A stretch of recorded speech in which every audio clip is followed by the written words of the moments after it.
Bismillahirrahmanirrahim. Alhamdulillahi rabbil alamin. Wa bihi nasta'in ala umurid dunya waddin. Wassalatu wassalam al-atammanil akmalan ala al-habibil mustafa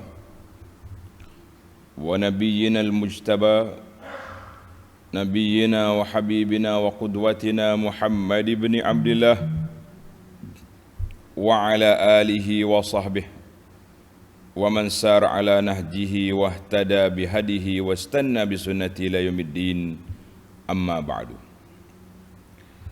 Muslimin dan muslimat, para jemaah, para pelajar, para pencinta ilmu sekalian, Assalamualaikum warahmatullahi wabarakatuh. Alhamdulillah, syukur kita kepada Allah Azza wa Jalla pada pagi yang ceria ini, 24 hari bulan 2 2022, kita dapat teruskan pengajian kita dalam tafsir surah Az-Zumar. Surah Az-Zumar, surah yang ke-39,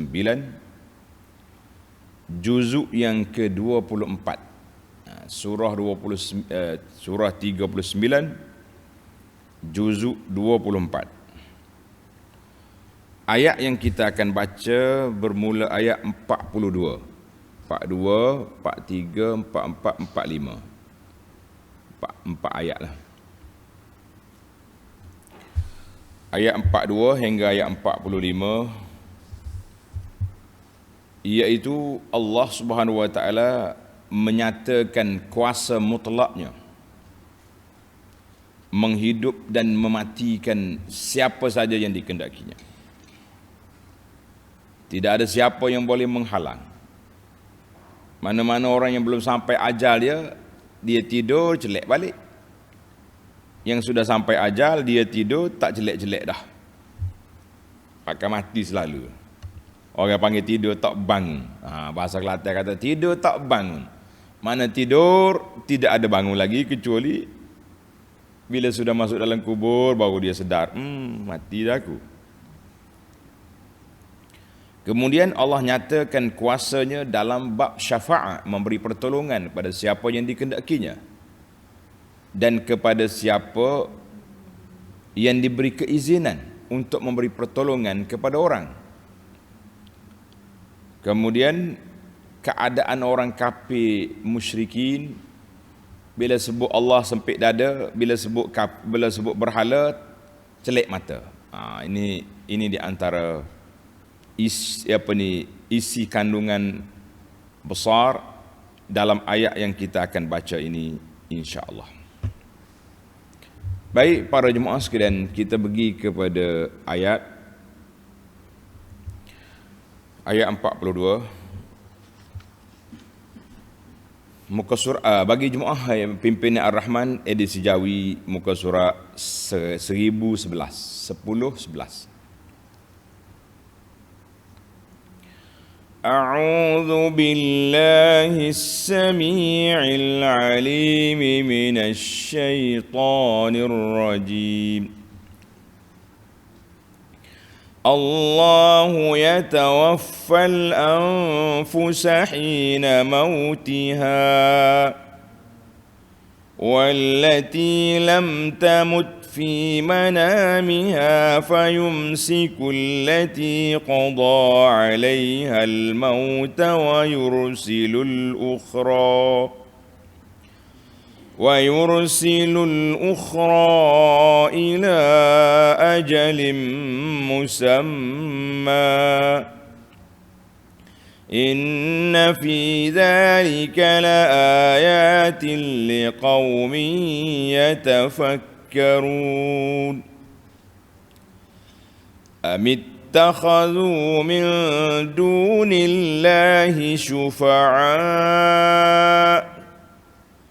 قل أولو كانوا لا يملكون شيئا ولا يعقلون قل لله الشفاعة جميعا lahu mulkus samawati wal ard thumma ilaihi turja'un.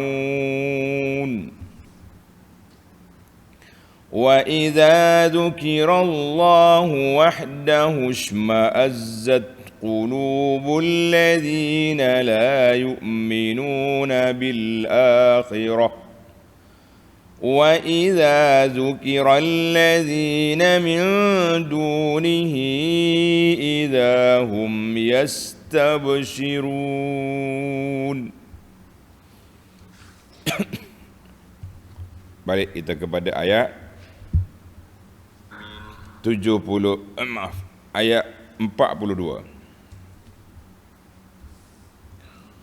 Allahu yatawaffal anfusa hina mautiha wallati lam tamut fi manamiha.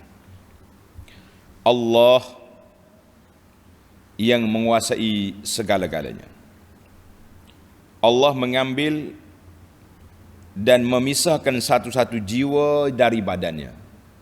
Allah Ta'ala ambil, dipisahkan jiwa, ruh dari tubuh manusia. Jiwa orang yang sampai ajalnya semasa matinya, dan jiwa orang yang tidak mati belum sampai ajal dikembalikan semula ruhnya dalam masa tidurnya.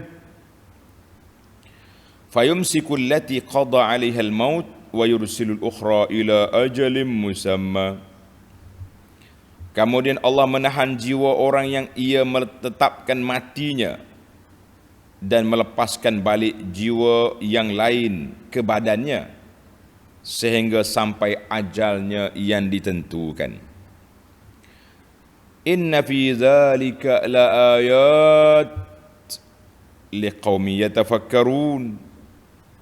Sesungguhnya yang demikian itu mengandungi tanda-tanda yang membuktikan kekuasaan Allah bagi kaum yang berfikir untuk memahaminya. Kaum yang tak mikir, kita tak boleh nak fikir untuk dia. Nak fikir apa, dia tak mau fikir. Baik, itu dia panggil terjemahan.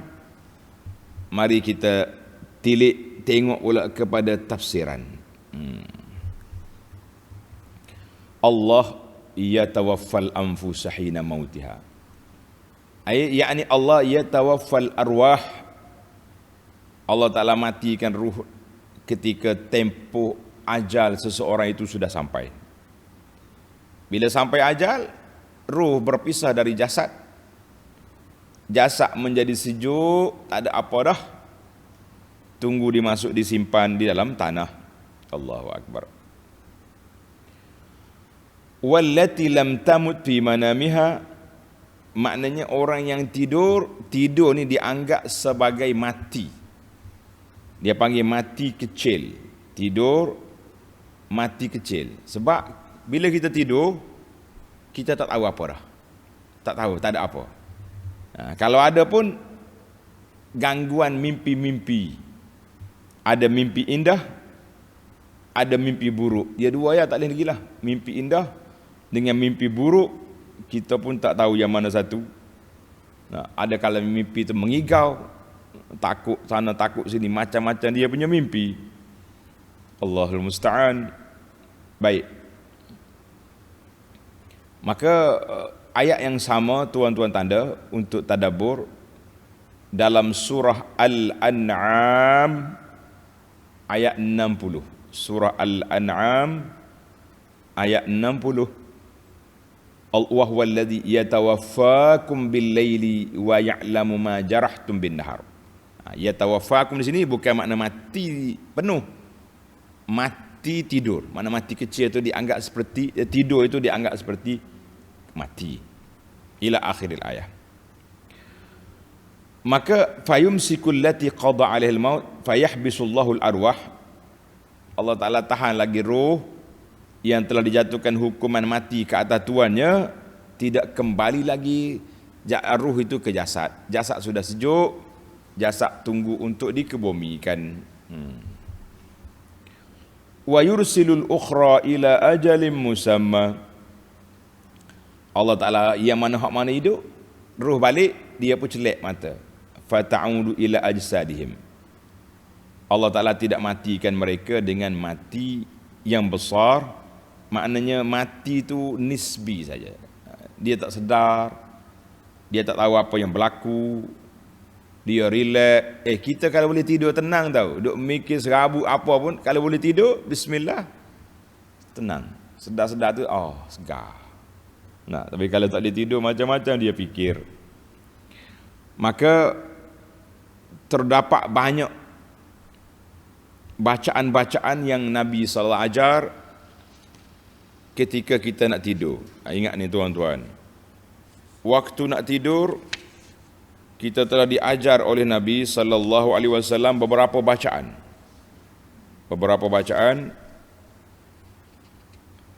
Tengok di muka surat ni, Perisai Muslim, muka surat 108. Bacaan tidur. Bacaan tidur. Jadi beberapa bacaan yang Nabi kita ajar, saya ambil satu dua contoh yang diajar oleh Rasulullah sallallahu alaihi wasallam kepada kita. Di antaranya hadis yang diriwayat oleh Abu Hurairah radhiyallahu anhu, qala sallallahu alaihi wasallam, idza awa ahadukum ila firashi. Tak apa. Nabi kata bila kita nak tidur, kita kena kebah dulu tempat tidur tu. Takut ada hayawan-hayawan menumpang tidur kat situ. Kan? Pastikan dulu tidak ada perkara yang berbahaya. Kemudian anaknya bila tidur di sebelah kanan macam ni, macam ayat tu. Wal yaqul. Ni bacaan Nabi ni. Bacaan Nabi sallallahu alaihi wasallam, Bismika Allahumma Rabbi, Bismika Rabbi. Tengok di Perisai Muslim muka surat 116 116. Bismika Rabbi wada'tu jambi wa bika arfa'u fa in amsakta nafsi farhamha wa in arsaltaha fahfazha bima tahfazu bihi ibadakas salihin. Bismika Rabbi, dengan namamu ya Allah, wahai Tuhanku, aku letakkan tubuhku dan dengan namamu aku mengangkatnya. Sekiranya engkau memegang ruhku, mana ruh ni keluar tidur bani mati tak balik-balik dah, maka ampunilah ia. Sekiranya engkau lepaskan dia balik semula ke tubuhku, maka peliharalah ia sebagaimana engkau menjaga hamba-hambamu yang saleh. Hamba-mu yang saleh. Hadis ini dalam Bukhari. Hadis ini diriwayat oleh Imam Bukhari. Itulah bacaan-bacaan Nabi. Ada lagi yang Nabi baca. Bila Nabi kata hadis Huzaifah pula, Huzaifah bin Yaman, bila Nabi SAW nak tidur, dia baca Bismika amutu wa ahya.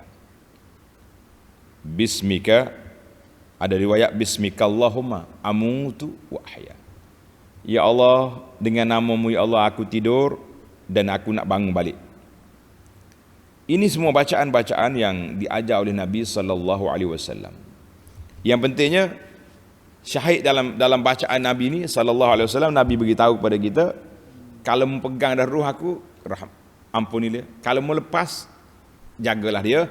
Maksudnya dalam ayat ini sama dengan ayat ini, yumsikul lati ala qada 'alaiha al-maut wa yursilul ukhra. Alhamdulillah. Mana hadis bacaan ini bertepatan dengan apa yang telah disebut di dalam ayat kita itu. Jadi para jemaah sekalian, kerana itu sunnahnya bila kita nak tidur, kita baca doa-doa ni supaya kita ingat kita ni dua ya. Sama ada Allah ambil terus nyawa ni keluar tak balik-balik. Pagi esok kita sudah jadi mayat. Nama kita pun kata orang di antara perkara awal yang ditarik daripada kita bila mati, nama kita. Allahu Akbar. Kenapa pula macam tu? Bila orang mari nak tengok mayat, dia tak panggil nama dah. Dia panggil, mana mayat? Jenazah duduk mana? Ya Rab. Puan Datuk Seri di mana? Orang tak cari dah. Orang tanya mayat. Mayat di mana?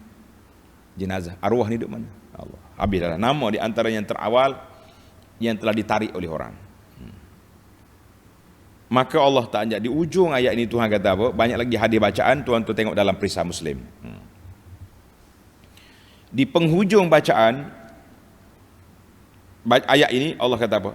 Inna fi dzalika laayatin liqaumin yatafakkarun. Sesungguhnya yang demikian itu, masalah hidup mati, masalah tidur sedar, tidur jaga, tidur bangun itu mengandungi tanda-tanda yang membuktikan kekuasaan Allah bagi kaum yang berfikir untuk memahaminya. Inna fi hadat tawaqi lil arwah, tawaffi lil arwah, mana isu nak mati kan, nak tahan roh, nak lepas roh balik ke tubuh, menjadi tanda-tanda yang besar, pengajaran yang besar bagi orang yang berfikir. Menandakan apa? Menandakan besarnya kuasa, kamalu qudratillah, sempurnanya kuasa Allah Azza wa Jalla. Hari ini pula zaman kita hari ini dia panggil maut al-fuja. Mati mengejut ni banyak. Muda-muda tidak pergi ke orang tua dah. Tengok-tengok gambar sudah dihitamkan. Baru ni biasa kalau keluar gambar di Facebook tu warna-warni. Pagi ni keluar gambar tak ada warna. Ditulis di atas potret inna lillahi wa inna ilaihi raji'un. Tanya-tanya khabar, mati, tidur semalam, pagi ni sudah jadi mayat. Allahu Akbar.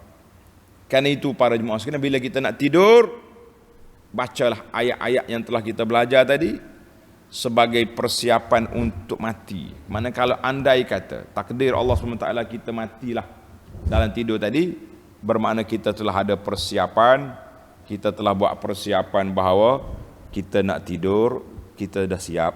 Mana kalau kita sedar balik, alhamdulillah. Kalau tak sedar pun, kita sudah ada persiapan dengan mengucap 2 kalimah syahadah. Bismika rabbi wada'tu jambi, bismika Allahumma a'mutu wa ahya. Allahu Akbar. Apa ni? Maknanya persiapan itu sudah ada. Andai kata mati, kita mati dengan akhir ucapan kita menyebut nama Allah. Allahu Akbar. Baiklah para jemaah sekalian, mari kita pindah kepada ayat 43. Tamaklah isu mati tadi. Lepas mati apa nak jadi?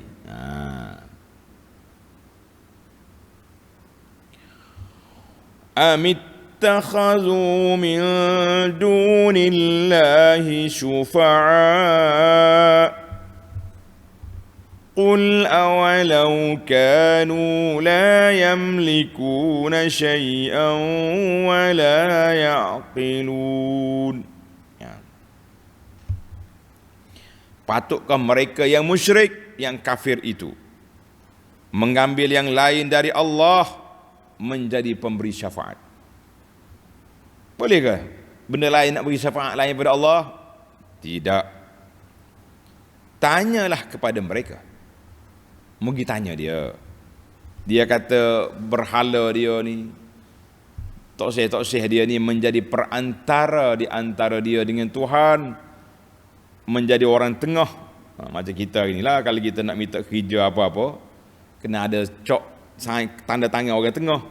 Nah, jadi hak ni pun dia kata berhala ni orang tengah di antara dia dengan Tuhan untuk beri syafaat. Kita kata jangan duk cakap tak terpasal awak. Pergi tanya dia.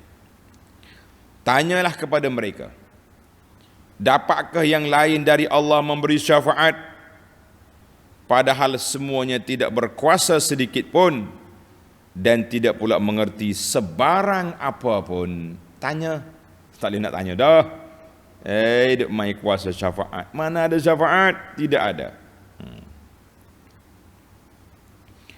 Jadi ayat ini Allah Subhanahu wa taala minta supaya Nabi berdialog, tanya khabar buat kafir, biar mereka insaf, sedar khabar. Adakah Tuhan kamu itu boleh beri syafaat pertolongan di sisi Allah? sedangkan mereka tak ada milik apa-apa pun.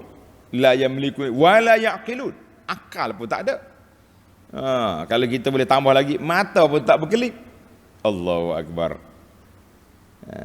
Hati-hati tuan-tuan sekarang ni, satu gerakan puak-puak yang menentang Islam dalam negara kita ni telah menggunakan kuasa mahkamah untuk nak membatalkan undang-undang mahkamah syariah yang ada ni. Ini permainan-permainan puak kafir.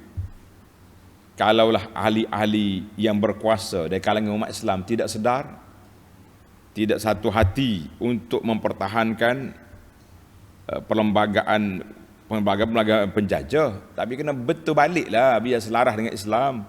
Kita duduk dakak perlembagaan Lukrek ni berapa lama dah ni? 60 tahun lebih dah ni.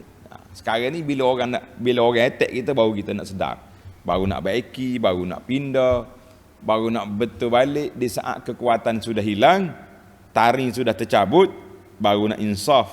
Rugilah kita. Baik, tapi kita masih ada masa. Kalau umat Islam ini masih lagi dalam kesatuan umat, kita berpeluang insya-Allah. Baik. Qul awalau kanu la yamlikuna syai'an wa la yaqilun. Dia tak ada apa pun dia.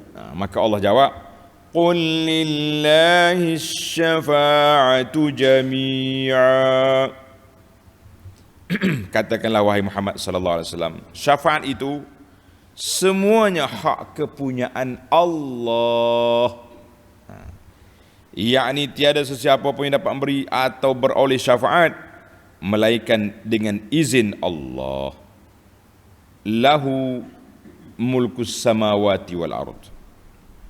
Dialah, yakni Allah, yang menguasai segala urusan langit dan bumi. Summa ilaihi turja'un, kemudian kepada hukumnya lah kamu akan dikembalikan. Kita ingatlah, kita ni semua akan kembali kepada Allah. Nak ke tak nak, orang Kelantan kata say ke tak say, kita akan kembali kepada Allah Azza wa Jalla.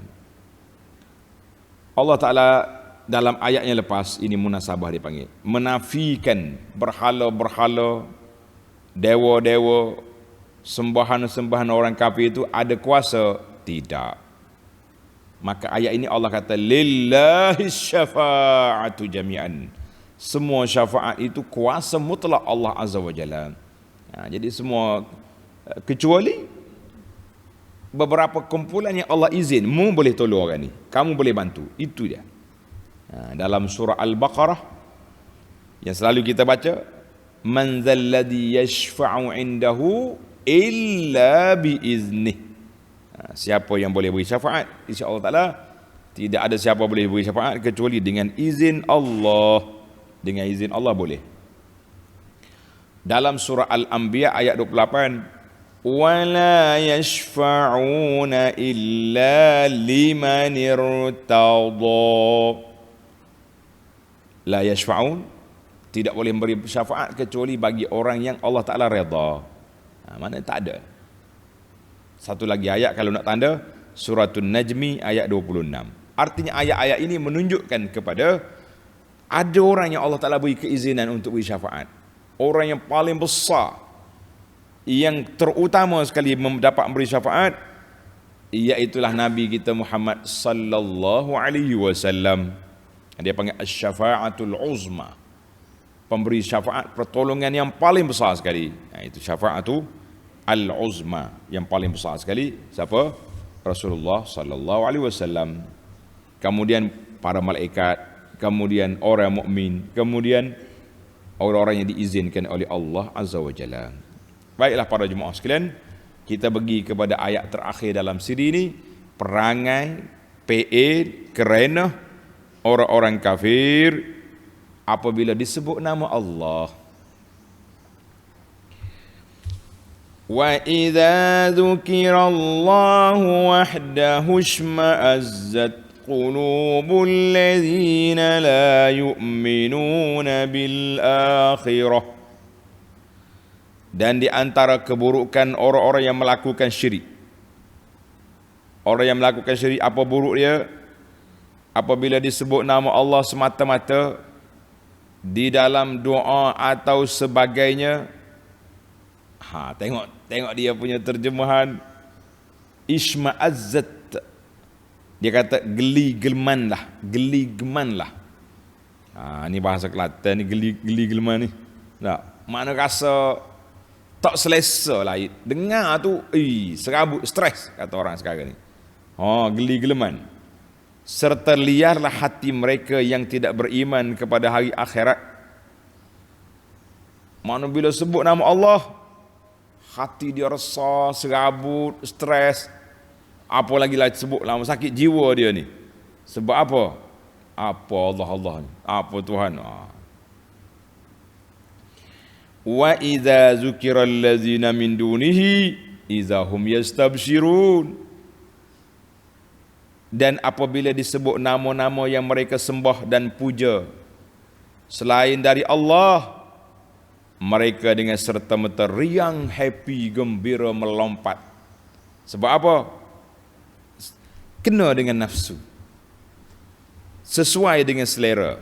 Itu dia panggil kena dengan nafsu, selari dengan selera. Naik kata orang naik seh lalu. Naik seh. Istilah orang kampung dia panggil naik seh, tu maknanya happy lalu.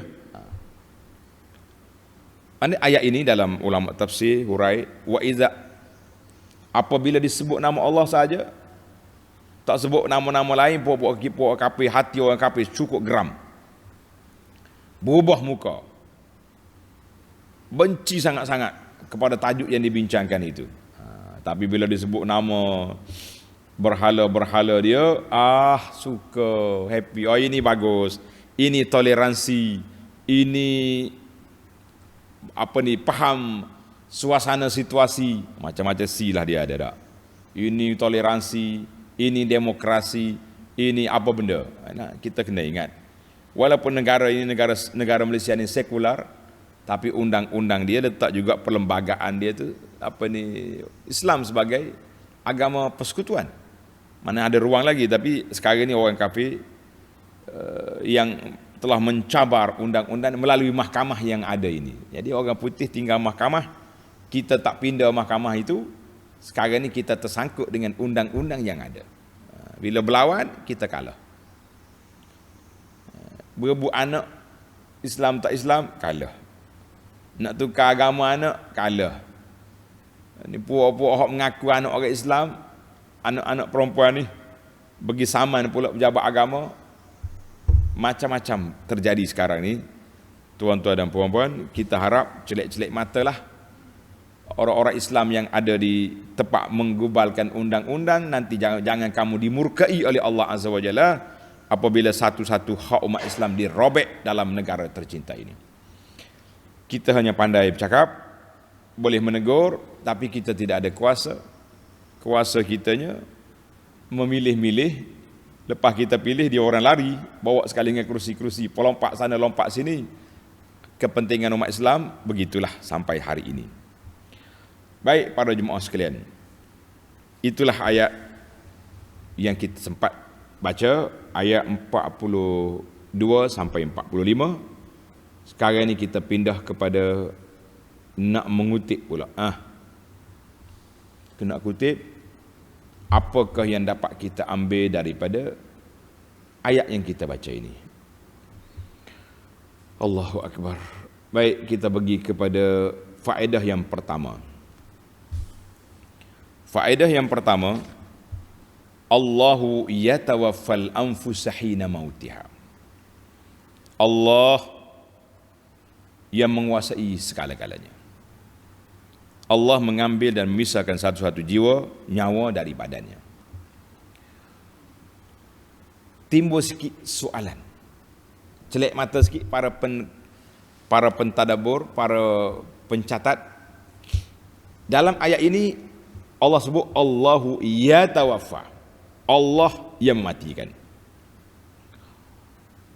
Dalam ayat surah Al-Mulk ayat 2, Allazi khalaqal mauta wal hayah. Allah yang mencipta mati dengan hidup. Dalam surah Al-Baqarah 258, Rabbiyallazi yuhyi wa yumit. Allah Tuhanku yang menghidup dan matikan. Baik. Kemudian Allah Ta'ala sebut pula dalam ayat lain, tanda ni, dalam surah Sajadah ayat 11, Qul yatawaffakum malakul maut, yang mematikan kamu malakul maut. Dalam ayat surah Al-An'am ayat 61, hatta iza jaa ahadakumul mautu tawaffathu rusuluna, bila sampai mati, tempoh mati, mematikan kamu oleh rasul-rasul kami, utusan kami. Macam mana? Malakul maut ke utusan kami yang matikan? Jawab, tiga dimensi ayat ni tidak bercanggah sama sekali. Allah yang mematikan, ataupun malakul maut yang mematikan, ataupun rasul-rasul dari kalangan malaikat. Mana jawapan dia?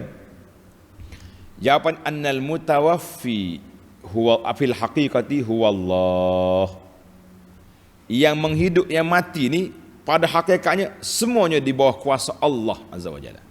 Allah kata dia ni hidup, hiduplah dia. Dia ni mati, matilah dia. Kemudian disandarkan kerja mematikan itu kepada makhluk yang ditugaskan oleh Allah Azza wa Jalla untuk mematikan.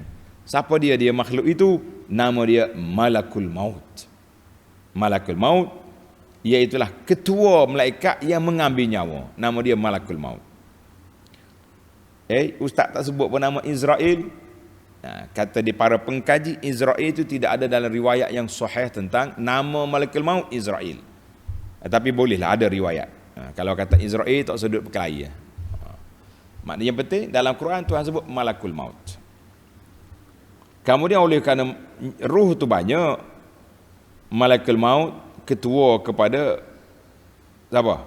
Ketua kepada pengambil nyawa, maka dihantarnya wakil-wakil dia. Tengok, tawaffatu rusuluna, rasul-rasul kami, mana di kalangan malaikat yang ditugaskan menyabut nyawa. Fa udhifat tawaffi fi hadhil ayat, maknanya kepada Allah, kepada malaikat maut, kerana dia ketua, dan selain malaikat-malaikat yang ditugaskan membantu malakul maut. Jadi ayat ni tidak bercanggah. Tuan-tuan kata, tiga ayat ni pelik. Tak. Yang peliknya kalau kita tak campur ayat, maka jadilah dia. Jadi dalam ayat ini Allah Subhanahu Wa Taala sebut Allahu yatawaffal anfus hina mautiha. Yatawaffal anfus hina mautiha, menunjukkan bahawa anna ruh makhluqatun. Ruh makhluk. Sebab apa makhluk? Sebab dia disifatkan dengan mati, dipegang, diambil, dilepas. Ini semua ni sya'nul makhluk. Dan ruh juga ada jisim dia. Ada jisim. Wallahu alam macam mana. Yang pentingnya Allah kata tanya banyak ruh pun, yas'alunaka 'anir ruh. Allah suruh Nabi SAW jawab sepatutnya, qulir ruhu min amri rabbi. Urusan ruh tu kerja Tuhan. Kalau kita duduk bicara banyak pun tak ada apa juga. Tak ada apa jugalah. Dulu ana cerita kan tentang ruh ni kena nampak atau tak nampak. Ingat tidak? Dalam kisah seorang guru Cina non-Muslim, dia mari jumpa dengan ayahanda kita. Dia kata, Ustaz kata ada Tuhan. Ini akidah kita, Allah Ta'ala ada. Dia kata kalau benda ada mesti nampak. Kalau benda ada mesti nampak. Gitu ke cikgu? Ya. Bijak cikgu ni. Konon-kononnya bijak lah. Bijak berhujah. Maka tuan guru kita kata, cikgu ni saya tak pastilah hidup ke mati.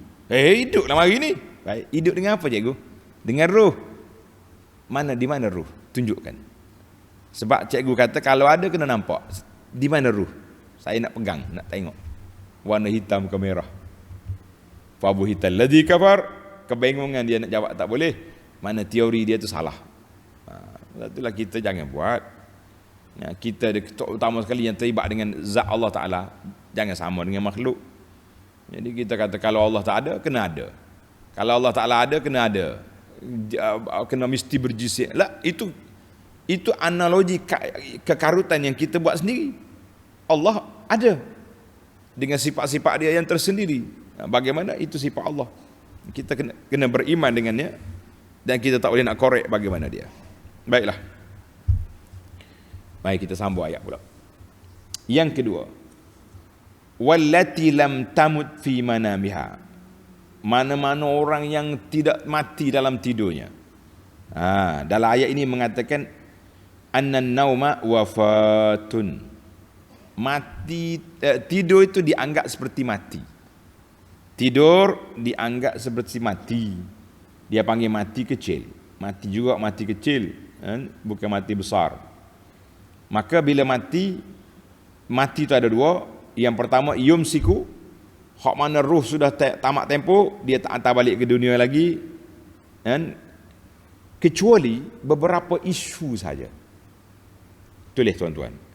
Beberapa isu illa mastusnia. Beberapa seperti cerita anak lembu Baqarah Bani Israel itu.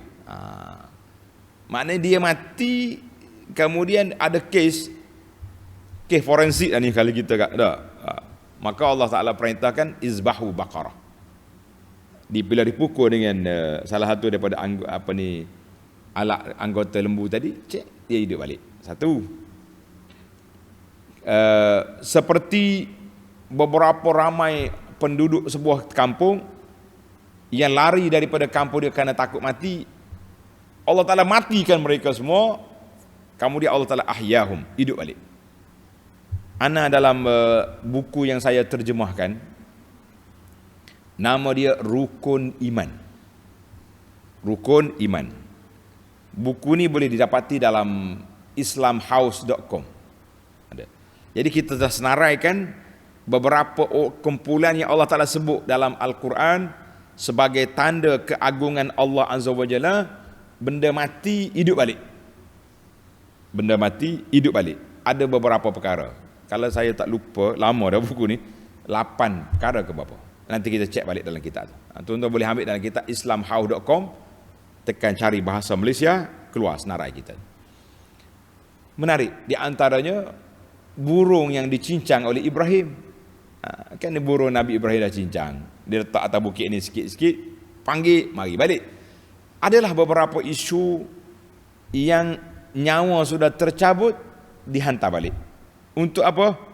Untuk menjadi bahan bukti, pembuktian benarnya Allah Azza wa Jalla, untuk menyatakan kuasa Allah Azza wa Jalla.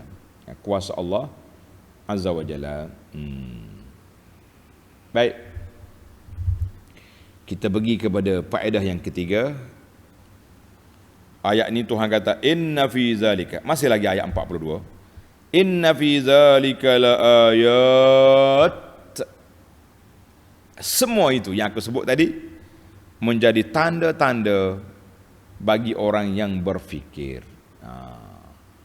Para jemaah sekalian, ulama tadabbur kata ja'alallahu ma tadullu alaihi halatal maut wan naum. Allah jadikan keadaan mati sungguh dengan tidur mati kecil itu beberapa dalil ayat-ayat yang banyak. Kerana dua perkara ini, mati dengan hidup ni, dengan tidur ni, mempunyai dua perkara yang ajaib. Jadi setiap kumpulan ada cara-cara dia sendiri. Hak mati. Bila mati, nyawa sudah keluar dari tubuh. Tubuh kita tinggal macam batang kayu, tak bergerak, tak apa, tak hidup dalam dia. Adapun ketika kita tidur, ditarik daripada kita sebahagian roh sekejap seperti mayat. Wa ma huwa bimayyit, dia bukan mati. Kemudian hidup balik. Bila kita sedar, mula-mula sekali kita sedar, kita kata apa? Ni dalam doa bangun tidur kita ni. Alhamdulillahillazi ahyana ba'dama amatana wa ilaihin nusyur. Segala puji bagi Allah yang telah menghidupkan balik kita setelah kita mati sekejap tadi 4-5 jam. Dan jangan lupa wa ilaihin nusyur, kita akan kembali kepada Allah bila kita mati penuh nanti. Allahu akbar. Jadi para jemaah sekalian, dalam Allah Taala sebut di ayat ini, hidup dengan mati, mati dengan tidur ini memang banyak tanda-tanda. Sekarang ni kalau kita tengok, di antara yang kita bimbang hari ni, bila kita buat pembedahan ke apa di hospital, di antara yang dia ambil bius. Bius ni separuh mati. Ada orang bius tak sedar-sedar, ada orang yang sedar. Bagaimana cara Allah Ta'ala bagi ilmu kepada doktor ni? Pakar-pakar bius ni boleh bius. Bius separuh, bius penuh, nak mati, nak tidur 2 jam, 3 jam, 4 jam. Kita kata subhanallah. Inilah ayat, tanda-tanda kekuasaan Allah. Tapi kita tetap kebimbangan. Sebab itulah bila saya nak buat pembedahan, dia kata kita akan bius penuh ni. Kita pun satu wasiat dah lah. Beritahulah kepada keluarga, kita mengucap siap-siap. Anda kata bius ni tak sedar-sedar lagi, kita sudah bersedia untuk menghadapi saat kematian. Allahul musta'an. Baiklah.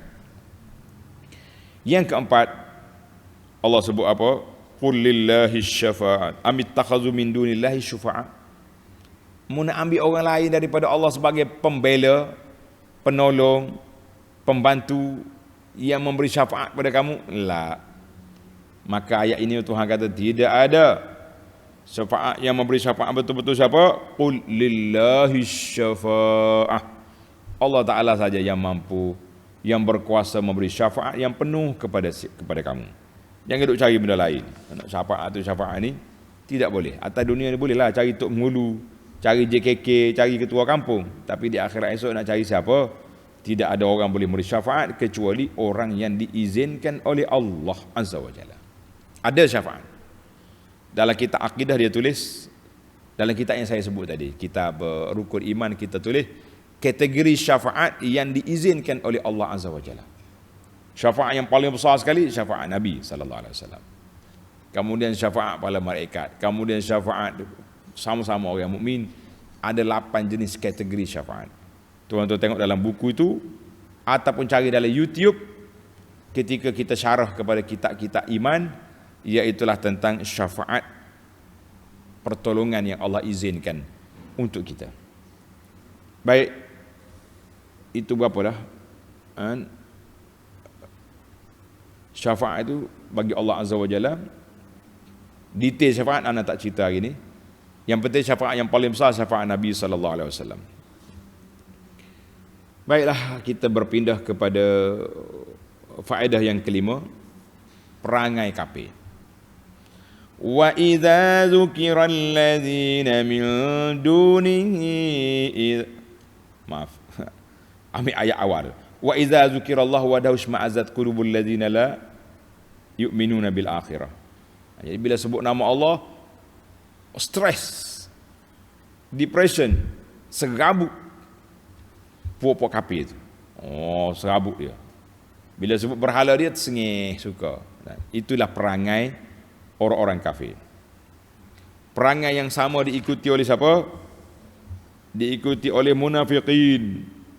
Maka kamu, hei orang yang beriman, kamu orang yang beriman, jangan ikut perangai yang buruk ini. Jangan ikut perangai yang buruk yang duk main bila sebut nama Allah sesak nafas, bila sebut nama makhluk, ai tenang dah, tenang hati. Sebagaimana ayat 22 yang lepas. Tanda tuan-tuan. Dalam surah ni, surah Zumar ayat 22, afaman syarahallahu sadrahu lil Islam. Orang yang cerah dada dia, orang yang gelap sempit dada dia. Maka dalam ayat ini Allah gambarkan sifat golongan kafir, sifat golongan munafik, benci sangat-sangat dia kepada isu apa ni, Islam. Maka kita para jemaah sekalian sebagai orang beriman, tenang hati, lapang dada bila bercakap tentang Islam. Tapi kalau bercakap bab Islam kita rasa sempit dada juga, macam naik ke langit juga, maka test lah. Kata orang buat swab test. Nah, iman kita di mana? Sekarang ni macam-macam lah. RTC apa ni? Apa dia punya istilah nak cek virus ni. kita juga kena cek iman kita tu macam mana. Iman kita macam mana. Kenapa aku bila sebut Islam sakit hati? Kenapa bila sebut tentang Islam sempit dada? Kenapa? Semak balik. Mudah-mudahan kita sempat menggelak balik iman kita kepada Allah Azza wa Jalla. Jangan kita mati wala tamutunna illa wa antum muslimun. Allahumma ja'alna minal muslimin waj'alna minal mu'minin waj'alna minal muttaqin waj'alna minasy syakirin.